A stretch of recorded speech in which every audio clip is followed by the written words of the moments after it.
Hello, everyone, and welcome to a very special episode of Tibby Time. We have one of my original inspirations here, the Legend 27, the Masked Marauder, the Caped Crusader herself, Stunner, the pony. My Oh, first question for you is hello. how did you get your interesting name? Well, the thing is, back in the day, you had the Xbox 360, and it would randomly generate names for you for your gamer tag if you didn't like, if you couldn't think of anything. And it gave me the name Stunner Man, and I kept that for a while. And then that was my DeviantArt name for a while. And then when I got into My Little Pony in like 2010, I decided it was very funny, le funny kek W joke, if I changed Stunner Man to Stunner Pony. And and now I look back at that with absolute regret and cringe, but it's just it's just the way it is. It's just stuck now. Pony, huh? So, I know for a fact that you did MLP before. What made you stop? Mostly I got burnt out. I spent like 5 consecutive years drawing it from like 2011 to like 2016, and I was just kind of tired of it at that point. I also kind of stopped watching the series, so like I kind of lost interest. I just wanted something fresh, something different, and I decided to start drawing furries, fat furries. No, I'm just Well, half of them. That's partially true because you do draw a lot of chunk, but yeah. I was gonna ask. This is a question I haven't asked many people because a lot of people have specific things. Like certain people do voice, some people do chunky, some people do just pinups. Blah blah blah blah blah. Some people they always have like a usual focus, but what my friend DJ is also one of these, but he calls himself a variety artist. Is it hard being a variety artist, like keeping a consistent artist, like audience or whatever? I would say that yes, I do a little bit of everything, but I certainly have like a couple niche followings. Mostly the weight gain stuff. Like I don't do it like all the time. It's not the only thing that I do, but I do it very often. And a lot of the people that follow me because of that. But they also happen to like the other general stuff that I do. So I wouldn't say it's necessarily hard, but I also don't worry too much about like keeping an audience. I think that people who like that stuff are just gonna eventually find me. I guess that's the way I like to look at it. That's a good way of looking at it. Actually, probably far less stressful, but Yeah. of course, the classic question. A lot of people can remember a specific instance of where they got their quote unquote kinks, I suppose. But do you know where you got the quote sickness for the thickness? Holy Spice. Oh, Totally Spice fucking ruined my childhood. For real though, for real. So many fetishes that I have can be traced back to that one show. Totally Spice. It's like from the weight gain to the latex suits to to the bimbo stuff. Like a lot of it can be traced back to that one show. It's so fucking, it's actually insane how fetishy that show is. And you look back at it. well, that show is very interesting. That I could definitely say, but you mentioned to me earlier that you went to college for animation. Do you still do? Well, obviously you do still do some 2D animation, but what makes you enjoy illustration more than animation? It's mostly a thing of like I did study animation. I did study 2D animation specifically.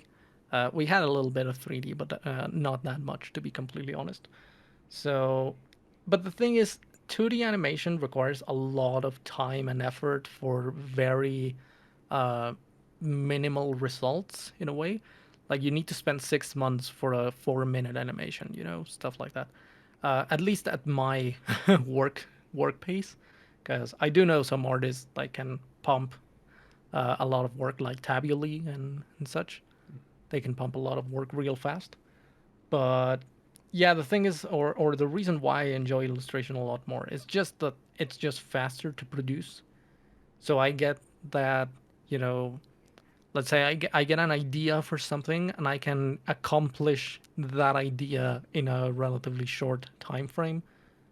So that's mainly why. There's also the fact that animation usually requires a lot of other people to get involved, depending on what you're gonna do. But like you usually need voice actors or background artists or in between artists if you're gonna be doing traditional animation. And I just like to work alone. I generally don't like to involve other people in my work. So that's about it. That's why. So you mentioned a little bit 3D animation that you learned a little bit. Did your college experience help you in learning how to create 3D models or anything like that, or did you kind of figure that out on your own? I mean, technically, we did have like a little bit of 3D modeling, but it was like super basic. We learned how to model like a chair, a table, stuff like that. So it didn't help out a lot, to be fair. Um I think I spent the last year or so trying to learn Blender because 3D is still something very new to me. I wouldn't say that I am nowhere near the point where I would like to be when it comes to the quality of my work in 3D. But I spent the last year or so looking at Blender tutorials and Blender guides and how to sculpt and how to retopologize, all that stuff on YouTube. And there's plenty of resources out there to learn how to do it, thankfully. Uh, which also at college we used Autodesk Maya, which is like absolute hell. It's like if hell was a piece of software, it would be Autodesk Maya. I fucking hate it. But Blender is really nice and really accessible in many regards. It's like it almost feels like it is intended to be used by novices, by people who don't know a lot about 3D, whereas Maya kind of already expects you to know your stuff. Uh, so, oh my god, I completely forgot the original question. It was like, oh yeah, if college helped me, if college helped me. So yeah, I would say that no, college did help me, I guess, with the basics, but for the most part, like the other 80% has been done by, uh, has been learned by watching YouTube, by watching people explaining stuff in YouTube. You certainly have a unique perspective on this next question because you have actually done 3D modeling to the point where you have created an avatar for, or what we in the industry call VTubers or whatever. But interestingly enough, you also are what people call a big titty streamer. So, what is it like being a big titty VTuber streamer? Is it fun? Well, I guess I should clarify that my model is still not done, and the model that I use wasn't done by me. But yeah, I do use a big titty V2 avatar. It's really fun, actually. Surprisingly fun. I mean, sometimes it gets a little bit out of hand because the chat gets a little bit too horny to the point where I have to be like, guys, we're gonna get banned off Twitch if you don't stop, please. Uh, so it can get out of hand sometimes, but other than that, it's really funny, and I don't, I don't think it really influences the content of the streams that much.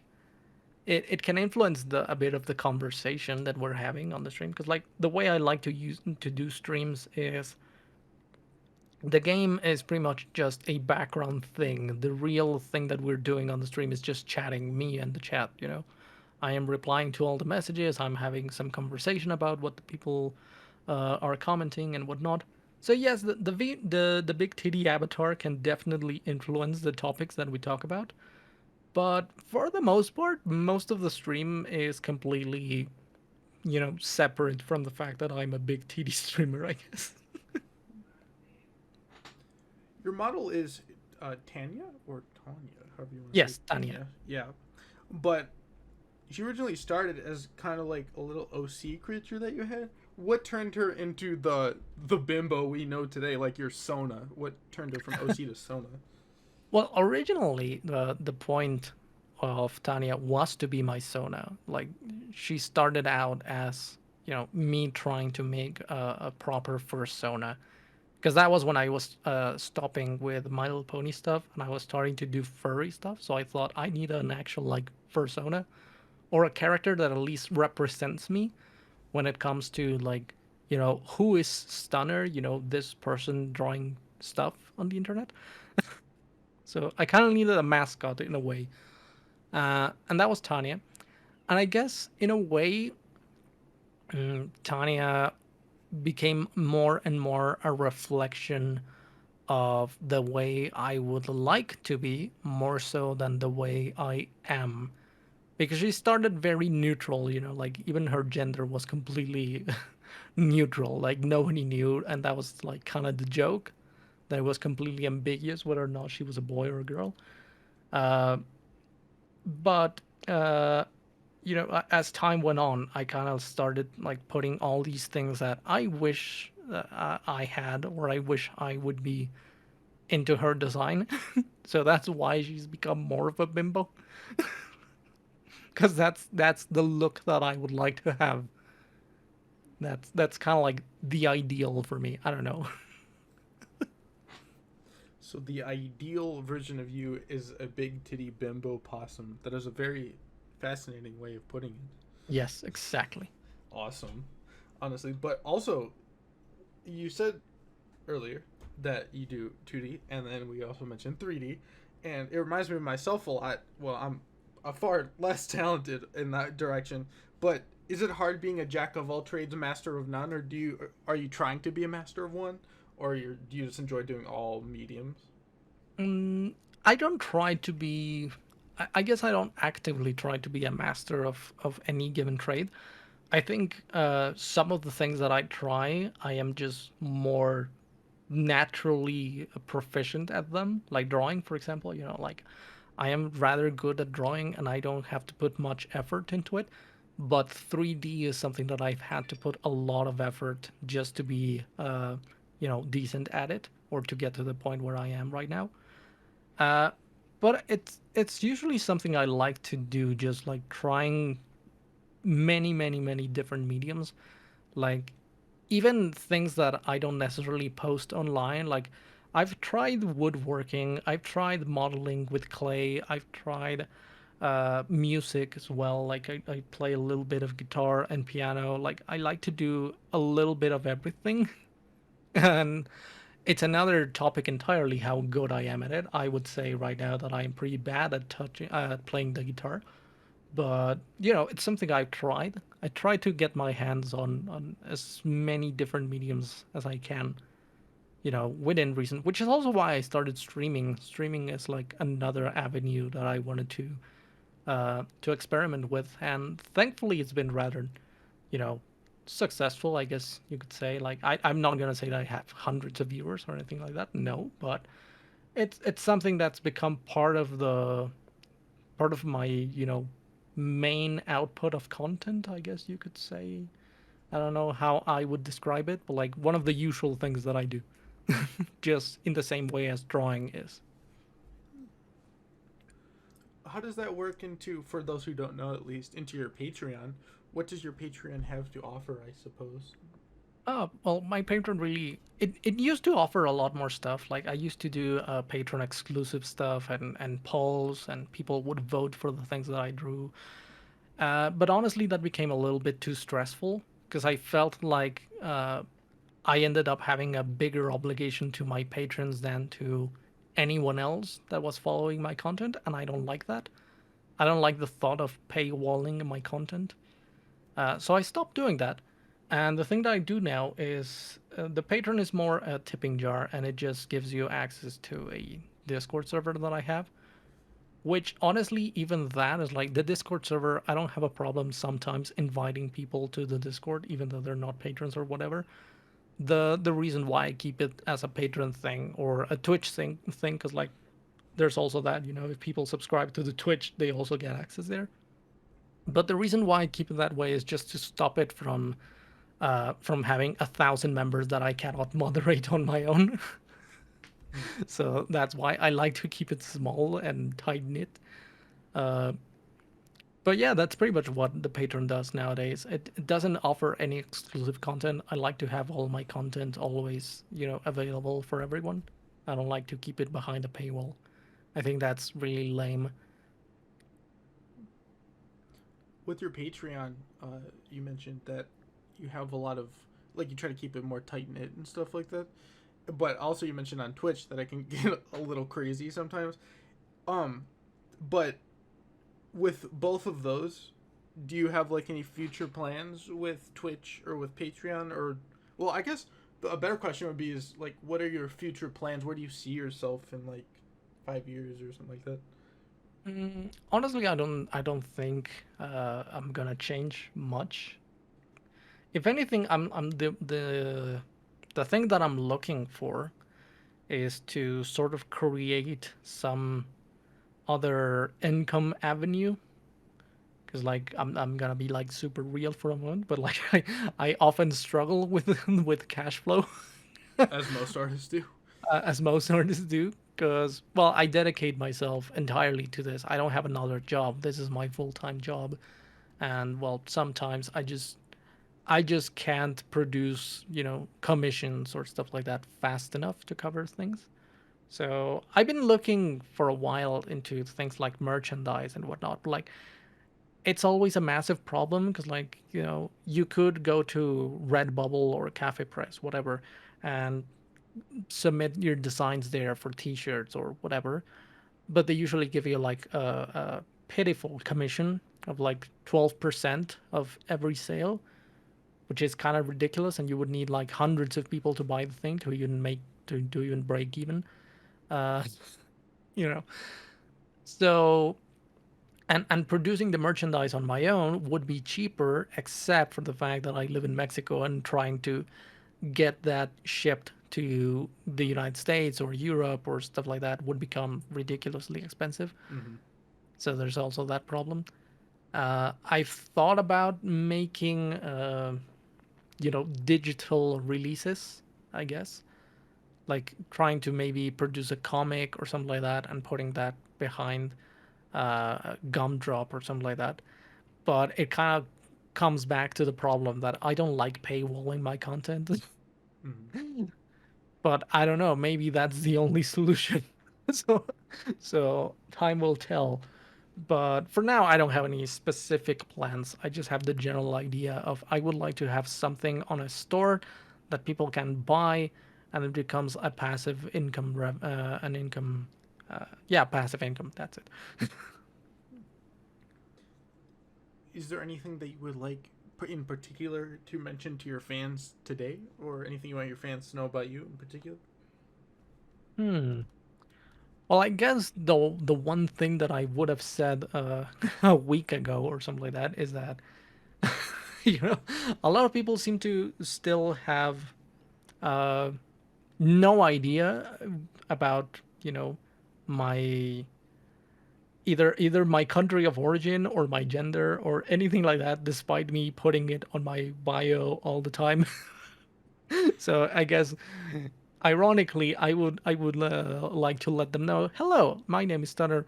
I live in Mexico. I am Mexican, born and raised, and I am a trans girl, or at least I am starting my journey to transition as a trans girl. Uh, so that's all I would like them to know. It's just like get to know me. Don't be afraid of sending me a tweet every now and then.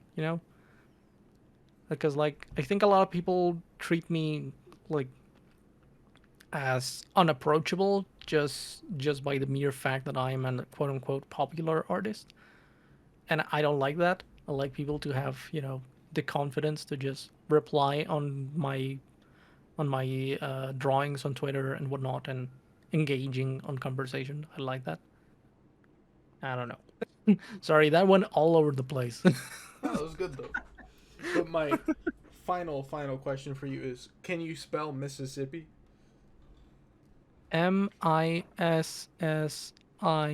Mississi. Frick, no one can ever get it. It is Mississippi. Oh my god. See, the trap It's is, double P? yeah, you say pee pee, and then I say haha. I got you to Oh, say pee pee, and then now I have you on the audio saying pee pee. Haha, get it? Ha ha ha. Yeah, that is. oh, I can say PP if you want, anyways. Oh well, you just did actually. Well, anyways, thank you very much for being on the show. It is an honor to have you here. You've always been one of my Oh, best inspirations. thank you for having me. Thank you for asking. It was a very nice surprise to see that message of like, hey, you want to be on this little like interview podcast thingy. I'm like, yeah, sure. I love doing these things. It's been a long time since anyone has asked me to be in one of these. I think the last one was when I still did My Little Pony art. So that was like more than 6 years ago. But Well, yeah, it's nice. I like doing this. So if you ever want to chat some more or whatever, just let me know.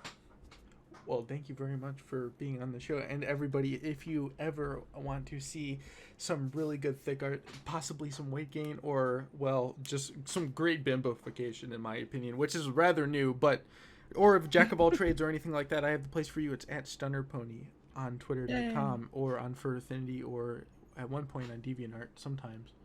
No, well, I guess I had the DeviantArt, but it's no longer there. Shh, you're ruining the outro. Shh. But yeah, it's like for Affinity, Twitter, Newgrounds, Inkbunny, Pixiv, everywhere. I'll It's link it Stunner in the Pony. description. But if you ever want to check them out, I definitely recommend it. They've been one of my inspirations since I started drawing in like 2019. So definitely check them out. And thank you very much for being on the show. And I'll see you guys in the next one. Sayonara.